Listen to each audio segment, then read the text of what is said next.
Hi everyone! Team Gensokyo here. Nagpunta kami sa Hoyo Fest. Tapos binigyan kami ng card. Itong card na to kailangan mong ipastamp. Ayan, makita mo may 4 na stamp. Kasi may 4 na booths. Merong Genshin Impact, Honkai Impact, Honkai Star Rail, Zenless Zone. Unang-una nyong gagawin, pumunta kayo sa harapan. Huwag kayong pumila kung hindi kayo bibili ng merch. Tandaan nyo yan.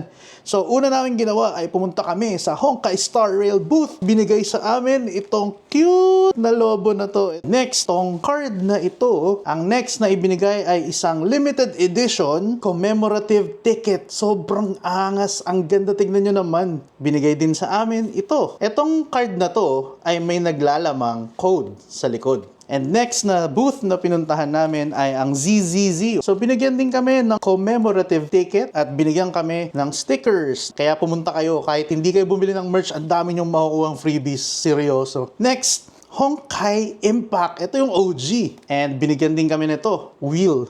And then, ang next, Genshin Impact. Napakaganda ng design ng commemorative ticket nila. May pa-quiz sila. Pag nakuha nyo yung sagot sa quiz, ito ang ibibigay sa inyo. Headband to eh. Kung na 100% mo ang exploration, bibigyan ka nila nito. Last but not the least, ang binigay nila, another code for your Primogems. Alright. Salamat sa panonood ng video na to. Kung nag-enjoy kayo, please like, follow Team Gensokyo sa TikTok, Facebook, Instagram. Thank you!